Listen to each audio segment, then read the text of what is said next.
welcome back to New Record Day. We are kind of in a time crunch right now, so we're going to bust through this. We've got a lot going on. Perlisten S7Ts, these are the flagship speakers from Perlisten. They were sent out along with the R7Ts, which you guys have already heard through the sound clips and commentary. And we're now going to check out the flagship. These are $20,000 loudspeakers, and we're going to do the sound clips a little bit different than we have in the past. We do have Randy, Mr. Randy Neumann, which is our binaural dummy head, but we also have our Earthworks QTC40s, which are set up 30 inches away on access to the tweeter of the Perlistens. Everything is being ran into the Zoom F8N 24192, and obviously you're going to be hearing it compressed on YouTube, but we're starting off with high resolution, the best that we can. And what I'm going to do, and the reason why I'm using both Randy and the QTC40s, is I've been experimenting with sound clips lately, and I got to give credit where credit is due. Danny Ritchie of GR Research, a good friend of mine, he had this crazy idea with sound clips, and we've been exploring it. And if you haven't, I'll link to a video that he did recently down below of these little LGK 2.1s that he has. Man, the sound clips are ridiculous. They're stunning. They're unbelievable. This method isn't going to be that exact same method, but I do want to bring out the QTC40s because we're noticing some very interesting things about playback with these particular microphones for folks that aren't listening with headphones. There's a huge difference in sound quality and how close, I'm going to get myself in trouble here, how close we're getting to the sound of the speaker with the QTC40s, which is not very close, but it's as close as I can get you. Nevertheless, sound clips with commentary, binaural dummy head recordings will be released, and then I will also release a separate video with the QTC40. So we'll have two different videos, two different recording methods, and then you guys can make some comparisons and then let me know. Sarah's got the kids for a play date. I've got a lot on my plate today. We are working hard and fast on the studio, which is awesome. I'm going to be doing a quick video update on that as well, so that will be out soon. And yeah, enough with me blabbering. Let's get to work. All of the sound clips that we're using are from Epidemic Sound. You sign up to become a patron and support the channel. Thank you if you choose to do that.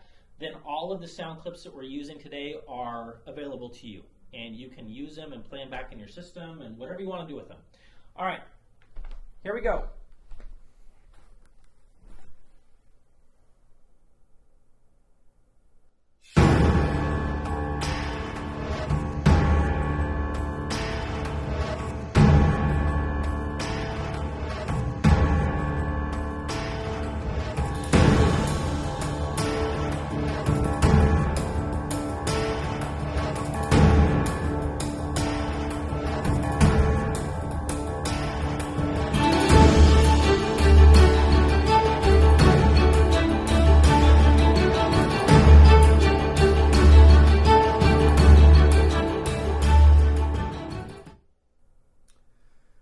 So these are very expressive and dynamic sounding loudspeakers. They might be the ultimate home theater speaker that I think I've ever spent time with. There's no doubt about that. I want to give you an idea of the sound of my voice from the what is your left channel, left speaker, and then the sound of my voice over by the right speaker. So that kind of gives you an idea of the sound of the room and what's going on. We do have footfall issues. The studio that we're building is obviously going to address that, take care of that, eliminate that problem. So if you do hear some exaggerated bass, a little bit of bloom or a lot of bloom in the bass, that's what's going on. It is not the speaker's fault. It's the room. So very expressive. You can hear that right off the, right out of the gate with that particular song. It's very obvious. I don't want to give this away early, but let's just keep listening, and I'm curious to see what you guys think in the comments if you spent time listening to the R7s and now you're hearing these guys.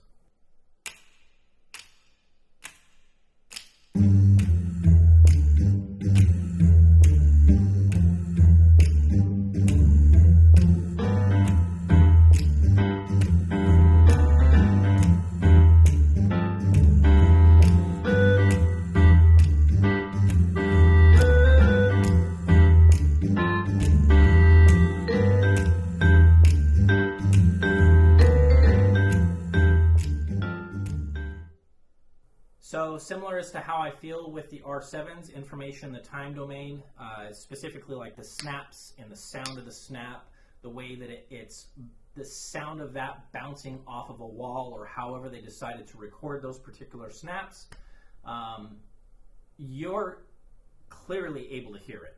And at the same time, it doesn't sound forward, it sounds natural. And so it's almost as if it's just carved out, and there is nothing between those snaps and anything else that surrounds them. And so you can clearly hear them as if somebody's actually in the room snapping.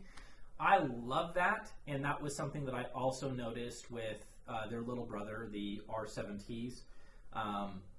Both of these speakers excel when it comes to time domain information, which I'm a big sucker for. As you guys know, I want to hear a performance. I want to hear an actual performance in the room, and all too often what I see is when speakers excel in time domain information and time related information, those generally speaking are the speakers that I tend to like more than others. So these bad boys, they definitely do it. At the same time, you have a lot of body.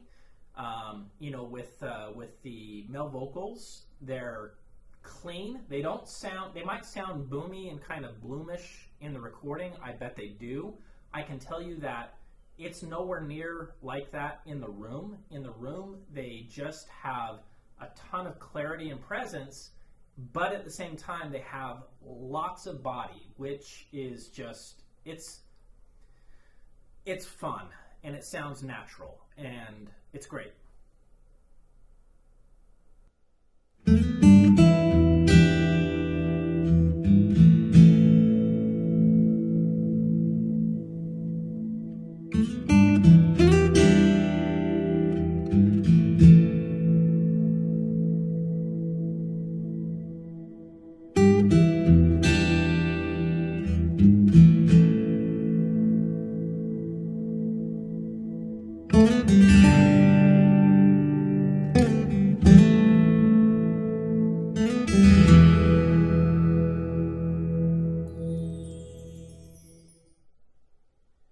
The body of the acoustic guitar, just carrying over the same conversation that we just had, it sounds natural. The acoustic guitar does not sound boomy or bloomy. It sounds natural.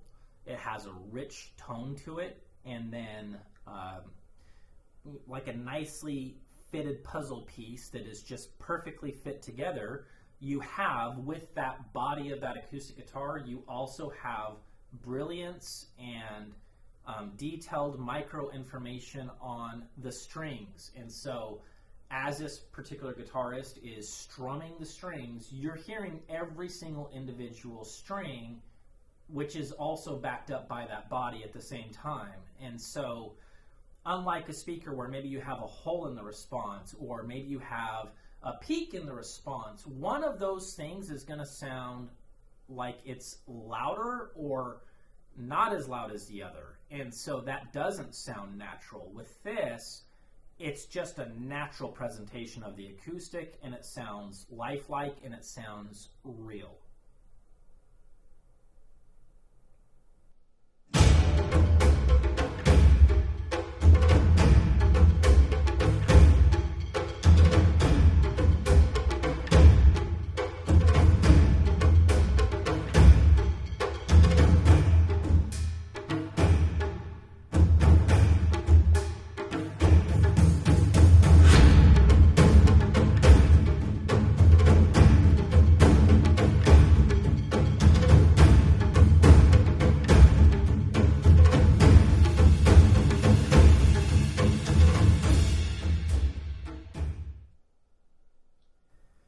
Yeah, I can't pretend that I'm a big home theater buff. I'm not. And I know that Perlisten makes, subwoofers, and by all means, if you want to fill in the bottom of the barrel bass, go for it. If you're listening to just music, you definitely do not need a subwoofer with these.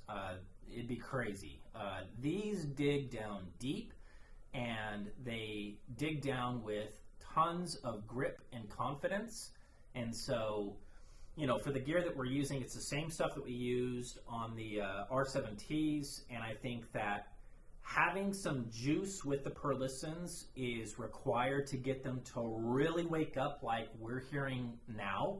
And as long as you, let's just say solid state, start floating above that 100 watts, 120 watts, 150 watts, getting up above that is probably going to be in your best interest. I do have some high-powered tube gear that I plan to use with these, and I do know that the guys from Perlisten have mentioned that a lot of folks love tubes on these, and so I'm very interested to find out what that's going to sound like. But I can tell you, for, you know, music enjoyment, listening to 2-channel audio only, I don't think you need subs at all, and I do think that you are better off supplying these with some current. And when you do that, you're going to have dynamics for days. They, like I said, they might be the ultimate home theater speaker. It's not my arena, but every time I sit down and I hear these, I'm like, man, I'm willing to bet that, you know, a big action cinema movie on these is got to be absurdly amazing. It's got to be insane.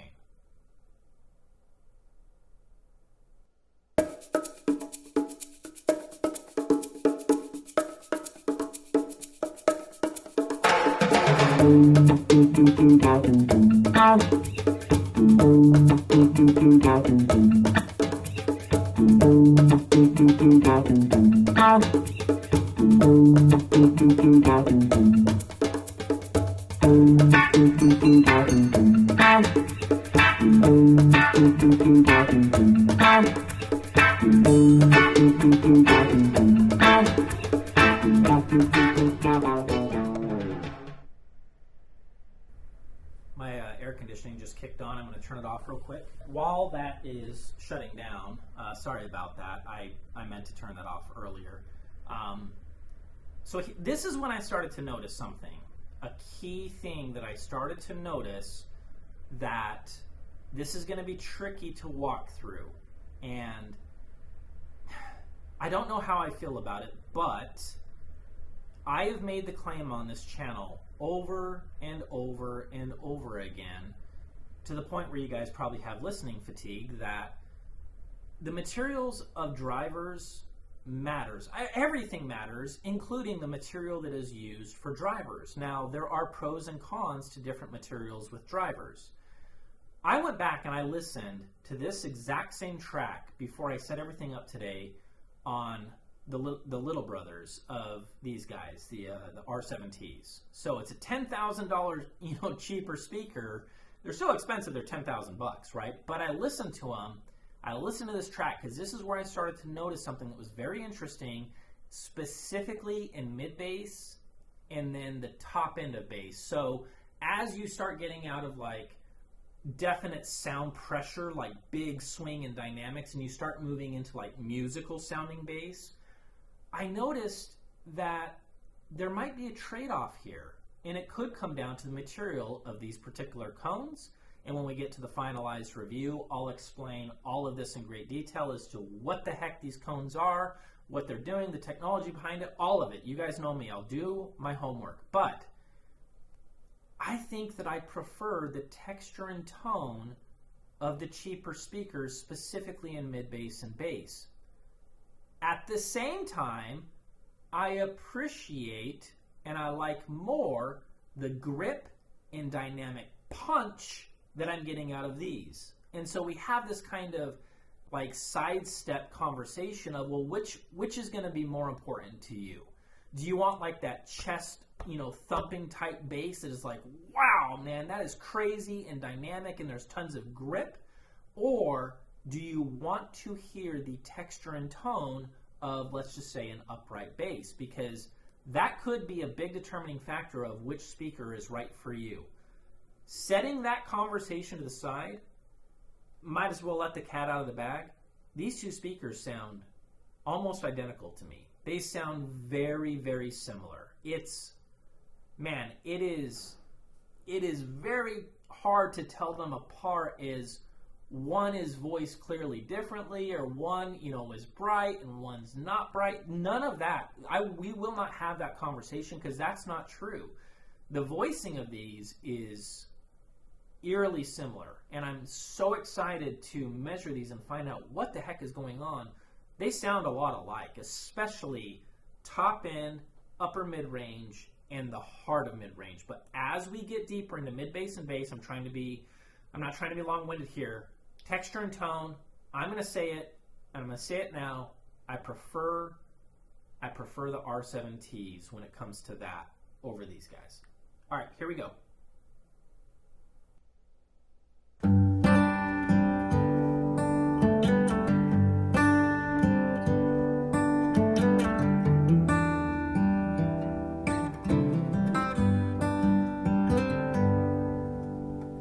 Say something like you love me and make my day, like you always do, like you always do. Hold my hand and look me in the eye so I can tell you how I feel, tell you how I feel. Female vocals, they sound incredible. They sound a lot. They remind me as if I've been listening to the R7Ts. Totally different tweeters here. We have beryllium tweeters, and as soon as I say beryllium, or had I said aluminum, some people are going to immediately just say, not a speaker for me, because I've heard so many speakers that don't do a great job with those types of materials. Beryllium for me, you typically see them in higher end loudspeakers, and I think it could just come down to the implementation of the tweeter. And I don't feel so far that these sound like they are colored or kind of a metallic type sound, something that you might think in your head. You might just be like, well, you know, it's made out of metal, so it's going to sound like metal. The top end is going to sound like metal. I would ask you to sit down and listen to these, and I gotta be honest, I don't hear that at all. I feel as if they've done a fine job of the implementation of these tweeters to where they don't sound colored. They sound very natural, and that same spooky lifelike effect that we heard in the R7Ts, where that singer is just right up in front of you, steps right up to the microphone, and like, especially with like female singers, is if you hear any mouth sounds or whatever, it's just there. It's so clean. It's pretty spooky. Like, you hear, you know, little delicacies, little tiny micro details in the vocals, and at the same time, it's never cramming it down your throat, which I really do appreciate.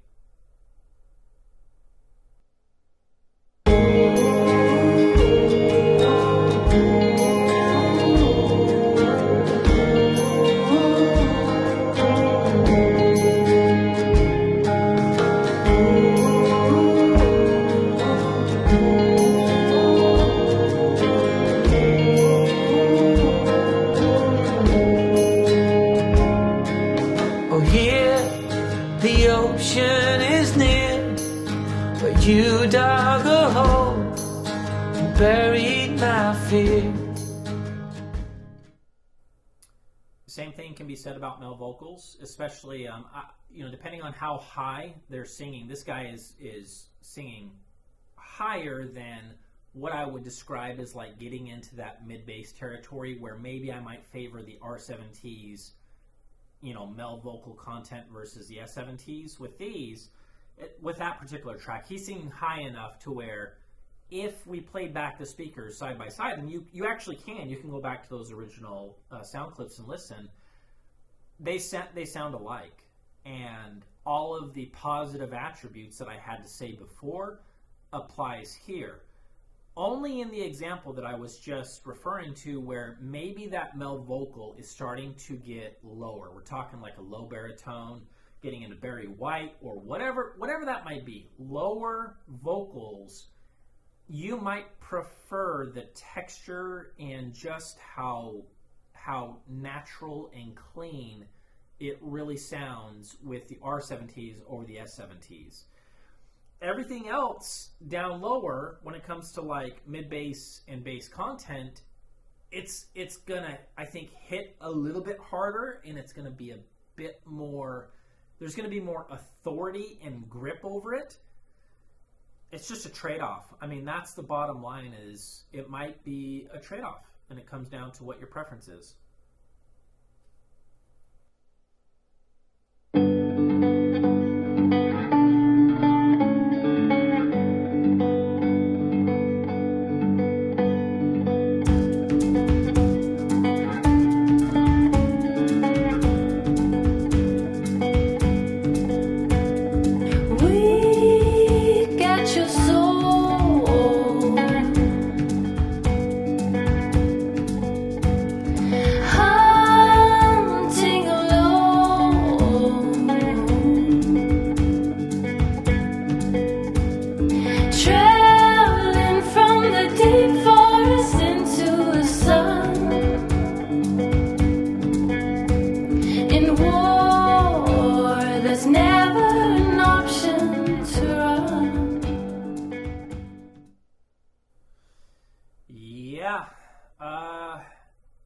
Once again, female vocals, they're dynamite. I mean, there's really no commentary needed for this particular track because it just sounds, in room, it sounds exceptional. It sounds so good. Yeah, I'm kind of speechless. I mean, I feel like I'm going to sound, like I'm saying the same thing as I did with the R7Ts, which I love those speakers. They're great. They did a great job. And this type of voicing is right up my alley, where you are giving me every single detail that I'm looking for. All the fireworks are there, but nothing is poking out more than something else. And I really appreciate that.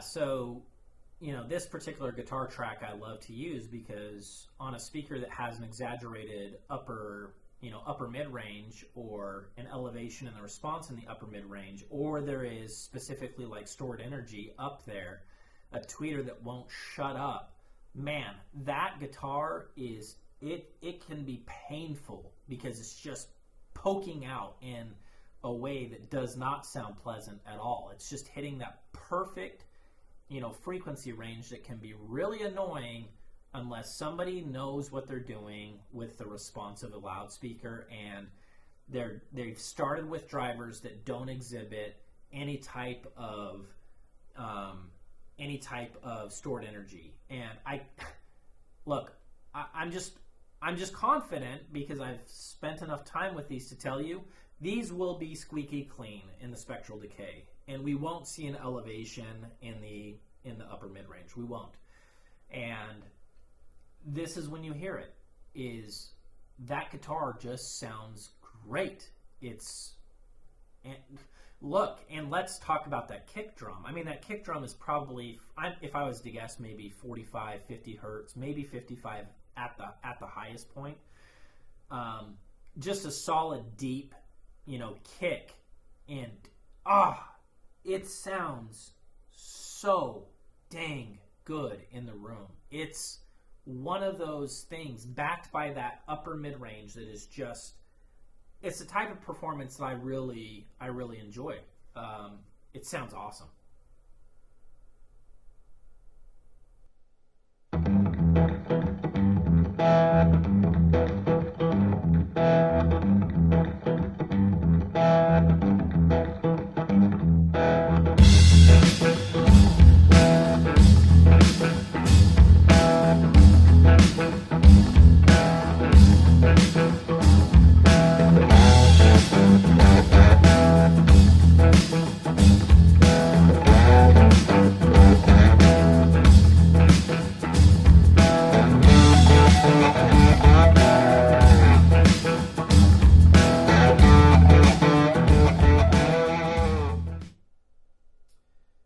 If you are wondering if you can rock out with the Perlistens, the answer is yes, all day and then some.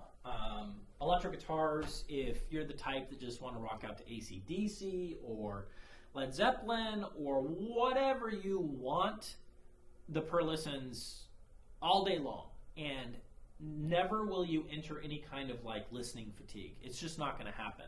So, Perlisten S7Ts, they're expensive loudspeakers. So let's get that out of the way. They're $20,000.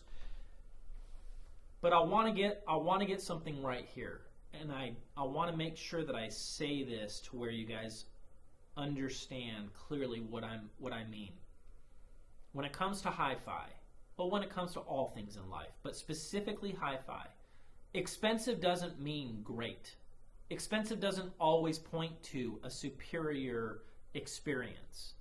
And I've had speakers that cost more than this in for review that were sent back because they suck. They're just awful, and they've got a mess on their hands, and they're not doing what these guys are doing.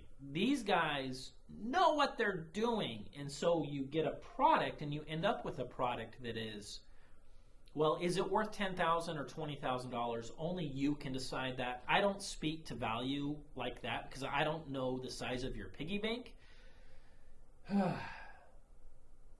The challenge for me, and where I'm going to sweat this out, is either way Perlisten wins if you're going to go with the R7Ts or the S7Ts.